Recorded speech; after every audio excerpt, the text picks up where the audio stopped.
Well, welcome, and thank you for viewing this video. My name is Dickon Westworth, and over the next two presentations, I'll be providing you with the necessary knowledge to complete your hospital's calculation. In this first part, we will start with an introduction to accounting for greenhouse gas emissions. We will discuss why account for carbon, describe what it is, and how to do it. We will introduce a greenhouse gas protocol Scope 1 to 3 emissions inventory system, and take a look at an example of the calculator, including listing of the most important information you will need to perform a calculation. In part two, we'll do a brief recap, delve deeper into source of electricity emissions and why this is important, and then take a step-by-step approach through how to perform a calculation and determine our impacts. The Veterinary Carbon Calculator tool is a US-focused open access resource developed through the collaboration between Colorado State University Impact MBA student Terry-Ann Kirian, and also Caroline Kern-Alley, an ACVPM veterinary resident, Danny Scott, an ACVPM veterinary resident, Maddie Evans, a student, and Dr. Colleen Duncan, faculty mentor and professor at Colorado State University, and also a founding director at Veterinary Sustainability Alliance. And then also myself, a director at Veterinary Sustainability Alliance. The calculator was designed to enable individual clinics to specifically account for greenhouse gas emissions associated with providing veterinary care, such as from energy to heat in cool buildings, heat water, power or appliances and medical devices, for the manufacture and delivery of materials and supplies, waste, staff commute, and client travel. This information can then be used to direct and prioritize strategies to reduce our environmental impact. So why account for carbon? Well, when you account for carbon, you can determine where your greatest warming impacts are and prioritize reduction measures. More and more individuals and businesses are striving to identify and implement measures to reduce their carbon impacts in order to mitigate the environmental, social, and economic consequences of anthropogenic climate change. In many countries, and now also in the US, there is increasing pressure on businesses to publicly disclose their annual carbon emissions data and associated reduction plans. The healthcare industry has shown tremendous leadership in this area, given the clear link between climate change and health, notwithstanding the huge carbon footprint associated with delivery of care. The veterinary sector has a great opportunity to learn from the strides made in human healthcare and similarly drive change towards a cleaner, healthier, and more efficient regenerative future. So what is carbon accounting? Well, carbon accounting is the method of quantifying the amount, usually done annually or every 2 years, of greenhouse gases a business or individual directly or indirectly emits. The greenhouse gas protocol is a standardized system that is globally recognized, and our calculator is based on that accounting method. For each source of emissions, there may be a single or multiple different greenhouse gases emitted in various quantities. Standardizing factors are used to provide equivalencies in CO2 or carbon dioxide, known as CO2e, between the sources of the emissions of the various greenhouse gases and their different potentials to warm the planet, as we're going to be discussing now. Just to point out, on the right is the corporate standard from the Greenhouse Gas Protocol, a very extensive resource. And on the left is a diagram showing the different scopes 1, 2, and 3, and the different sources of emissions that go into those scopes. And I'm going to be going over a veterinary specific diagram shortly. So what are the three main greenhouse gases? So they are carbon dioxide, methane, and nitrous oxide. Carbon dioxide makes up the majority at about 80%. And before industrial times, carbon dioxide was about 278 parts per million. Today, as of 2025, it's about 428. This is an increase of more than 65% since pre-industrial times, and mostly comes from the burning of fossil fuels. when considering its global warming potential over 100 years, compared to other gases, we assign it an arbitrary 1, as you can see here in this table. Methane has a much greater warming potential of about 30 times that of carbon dioxide, and it has increased by more than 264% in the last 150 years. Fossil fuel emissions, natural gas is the main, or methane is the main component of natural gas, 90 to 95%. Things like rice paddies, landfill, and also livestock are major sources of methane. Nitrous oxide has a very long life in the atmosphere and thus has much greater warming potential of at least 265. And then there are also fluorocarbons from industry, aerosols, refrigerants, and anesthetic gases. And these generally have quite high global warming potentials. I have not listed them all here. It's quite an extensive list, but in fractions of the amount that we would see for carbon dioxide or those other 3 gases. And then in this table at the bottom, this is from an article by Jones and West, Environmental Sustainability in Veterinary Anesthesia. And just to point out the global warming potential over 100 years of anesthetic gases. Most people now do not use desflurane. There were some equine practices were using desflurane due to fast recovery. But you can see there's a huge warming potential for desflurane in most human healthcare, particularly in the UK, Scotland, including Scotland and Europe, and others are really trying to phase out use of desflurane. Isoflurane has about 510 a potential over 100 years, and this also causes ozone loss.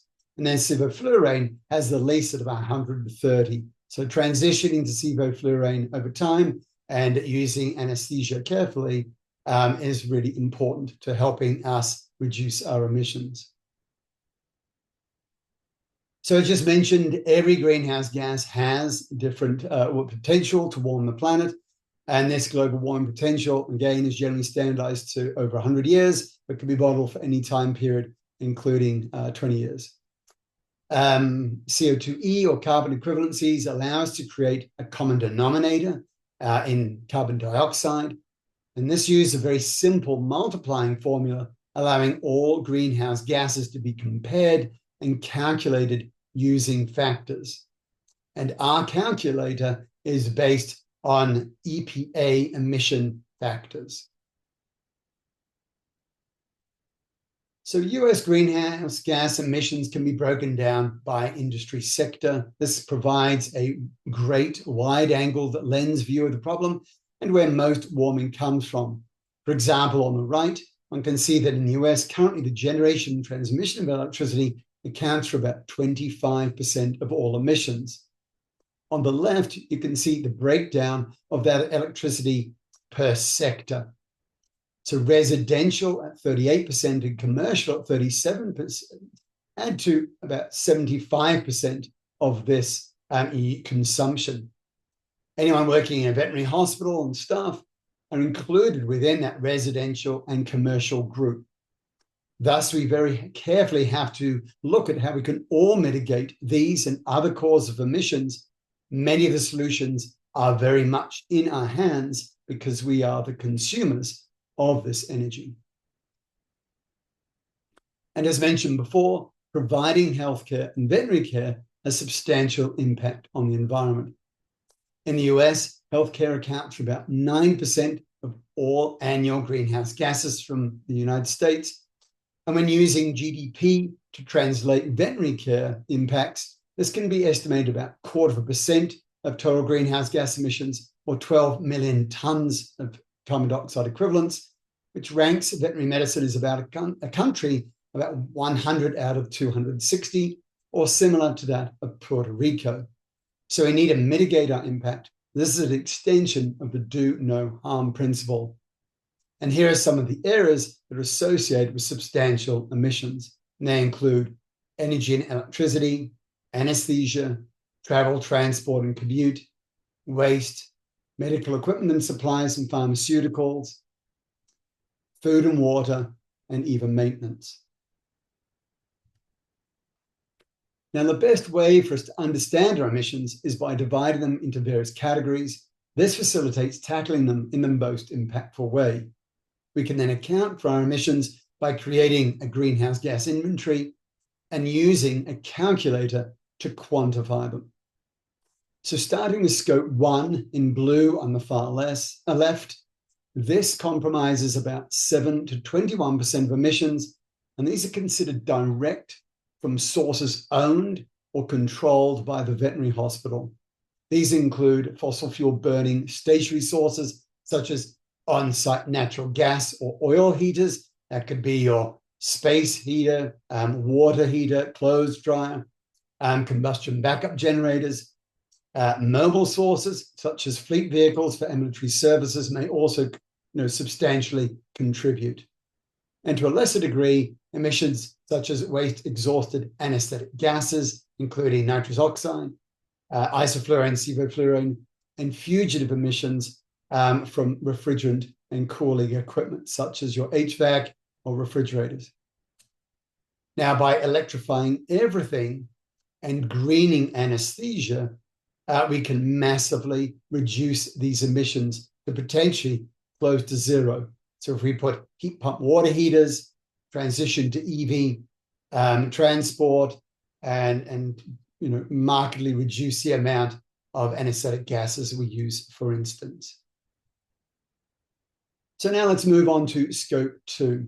These are indirect greenhouse gas emissions from generation of purchased energy, predominantly electricity generation. It could also be from steam if you have a large institution. The major sources are fossil fuel combustion, gas, oil, coal plants, or to a much lesser degree, core geothermal sources. The scope 2 sources account for an average about 11 to 15% of US healthcare emissions. And if one is to transition to 100% renewable, that might be from solar, wind, hydroelectric, or even geothermal sources for electricity generation, one can decrease these emissions to zero or at least massively. And this is often very readily available. You can contact your local commercial utility representative, as increasingly this is available across the US. So then we need to move on to the last one, the big one, scope 3. Scope 3 comprises all other indirect greenhouse gas emissions. And these account for, on average, about 65 to 82% of US healthcare emissions. This is by far the largest area of emissions and also the most difficult to provide detailed accounting due to the embedded nature of the supply chain. Now, it can be subdivided into an embedded form. So here, or of the scope 3 indirect. So that could be pharmaceuticals, maintenance, medical equipment and supplies, and even electricity distribution. And those that probably account for about 50%. Now, I'd argue that some of this could be averted as well by maybe transitioning to renewable and reusable materials and more recyclable materials to decrease the need for disposables, for instance. In yellow here, we have those that are more avoidable. So those probably account for something like 20 to 30% of emissions. So through waste diversion away from landfill by recycling or composting and other, maybe by using more reusable materials and less disposables as well, by changing the way we travel, both for business and client and staff travel, and even the way we eat and drink. I'd also argue that delivery transport is also important here. So when we're doing requisition and ordering, consolidating those orders, or maybe having them delivered in reusable totes, or via EV vehicles or lower emission vehicles, can also substantially drive down those emissions as well. And when we add up all of scope 1, scope 2, and those more avoidable components for scope 3, they account for something like 40, 50% of potential reductions in our emissions.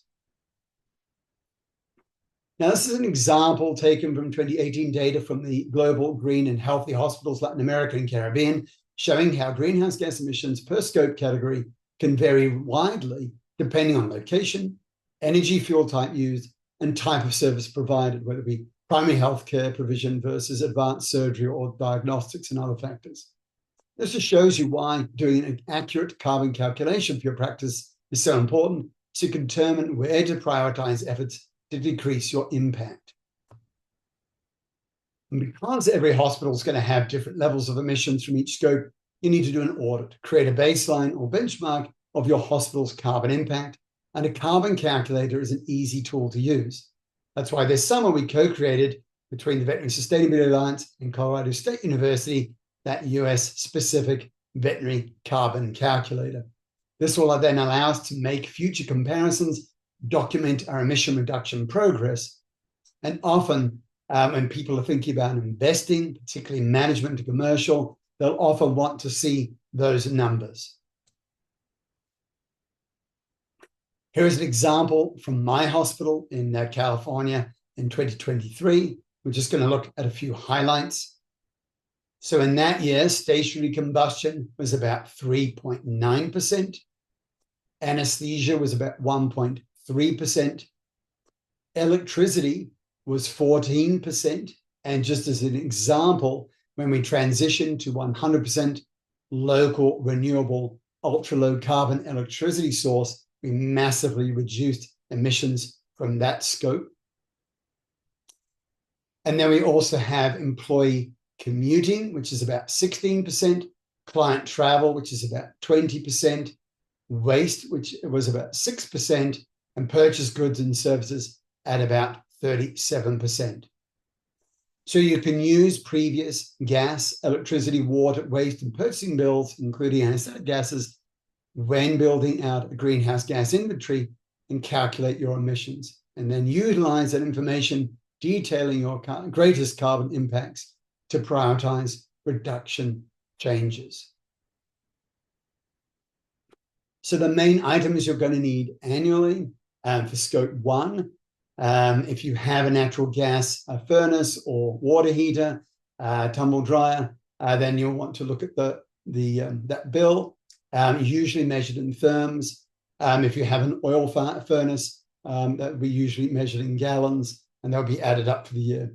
Anesthetic gas purchased in mils. If you own or lease a mobile combustion device, such as a vehicle for ambulatory services, that will be included here, as would any topped or fugitive emissions from refrigeration or your HVAC system. Scope 2, we would then sum all the electricity bills, usually measured in kilowatt hours. And then for scope 3, at this time, I'll be mostly emphasizing total purchased goods and services.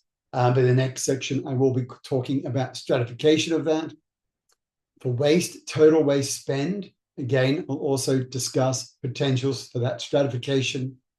Talk about business travel, type and miles, approximated total employee commuting in miles and potentially vehicle driven, and then average total client travel in miles. And I'll be going over how you can calculate those in the next section. So if you need further help, please do consult the guide, as you can see here with this link. Certainly you can ask myself at Veterinary Sustainability Alliance, as listed here. There's also a Today Veterinary Practice Carbon Calculator article, as linked here.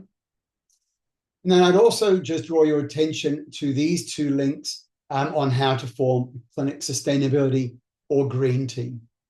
Gathering much of this information and putting into the calculator can take some time, and it's good if you have support. We formed a green team at my hospital, and here we are. I'm very proud of them.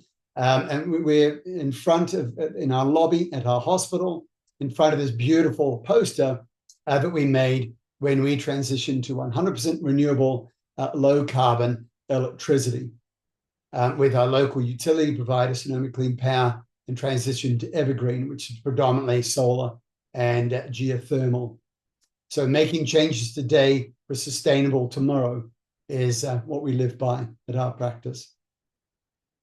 So thank you very much for attending and watching this video.